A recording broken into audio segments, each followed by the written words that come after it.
What is going on, guys? Welcome to Rev and Step. I know it's been a month since I've uploaded the last video, probably about a month, and there's a few reasons why, but today finally Ford decided to remedy this issue.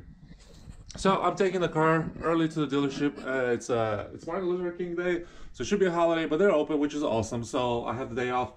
So that's a perfect opportunity. However, it took a while. I had to call Ford Corporate Services or Ford Client Corporate Services, whatever it's called. I had to call them a few times to push the dealership to actually return my call or actually give me an update, because I called 3 weeks after going there the first time and there was no response. And when I called back, the guy said, "Oh, I haven't put that in the system, so I haven't submitted it to Ford, so it will take a little longer." Well, I called Ford a few times, so a week later, Lord behold, the guy's very apologetic, and they set me up and said Ford would cover this little chip here. Another issue was my computer, my editing computer, for some reason decided to die, so I had to get a new one. So that cost a little bit of money too that I wasn't really budgeting for. Now I had to get a new computer as well. Let's talk about the paint chip. Really cold out here. You can see there's another reason why I'm gonna make a video why I want to move. I want to move to either California or Tampa, but that's kind of limited now to just Tampa. There's a reason why behind that, so I'll make another video about that. I gotta head out to the dealership. I will start the car so it can warm up, and I'll get inside the car and we'll talk about this.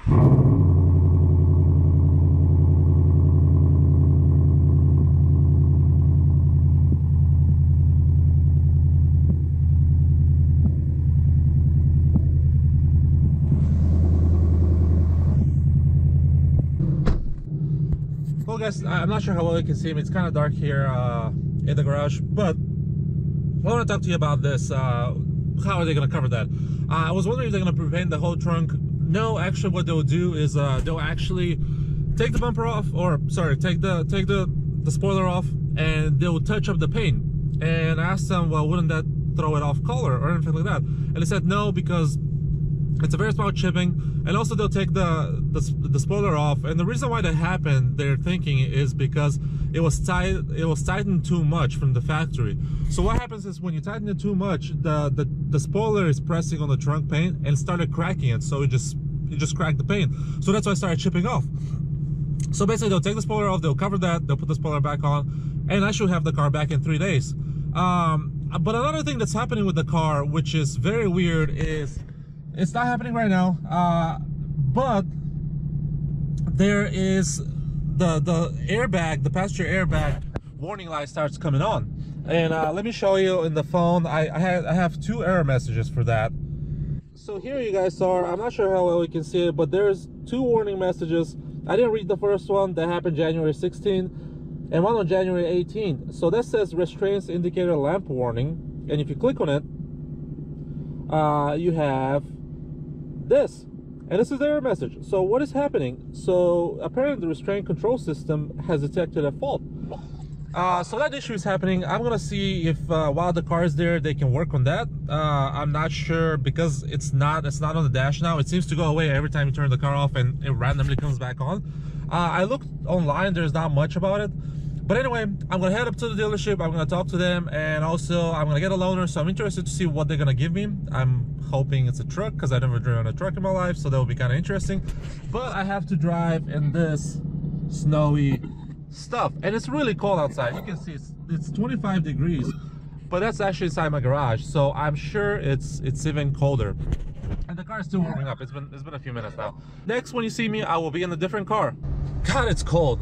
But anyway, I dropped my car off. They were very nice about it. I talked to them about the airbag. I'm pretty sure the guy's gonna forget that I mentioned that to him, but when they call for me to pick up the car, I'll remind them. The weird thing about Ford is they have me get a car from Enterprise. So what I mean by that is the dealership didn't have any loaners. That's not how they do their process or whatever, but I still got a Ford truck.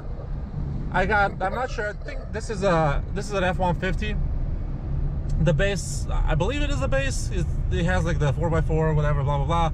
But I think it's the F-150 base. I'm not sure what year. I will go over this truck a little bit more in the next few days, since I have it for a while. It's a decent truck. I mean, it's everything's base. It's still trying to heat up because it is freezing out here. That was very surprising to me. I wasn't expecting that. When I'm going to go pick up my car, I have to drop this car off first at Enterprise. Then they have to take me to the dealership, which is a total waste of time. I'm busy with work most of the time, and me taking a few hours off in a day is just, it's just a bit too much, you know, because I have to, instead of me spending an hour, well, I'm over exaggerating here a little bit, but instead of me spending an hour to get back and pick up my car from the dealership, I have to spend about hour and a half, because the dealership is about 10 minutes away from the Enterprise lot.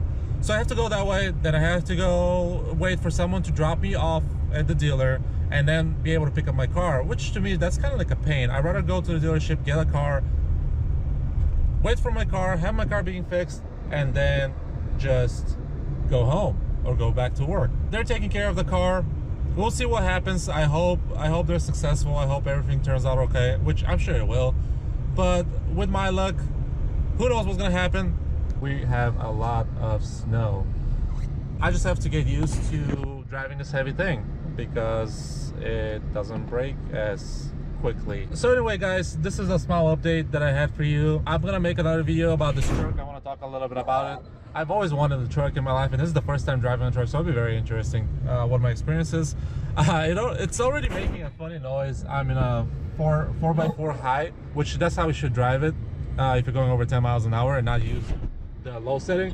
But it's already making funny noises when I'm turning, and the traction on these wheels, or tires I should say, it's not very good. And it's not even, I mean, the ground, yeah, there's salt and stuff like that, but the ground is mostly clear and it's still kind of slipping and sliding. So this is very interesting. With that being said, if you guys are new to the channel, please subscribe. If you want more updates of the Mustang, they're coming in the next few days. I should be getting it back. So again, please subscribe, please like this video, and I'll catch you guys later.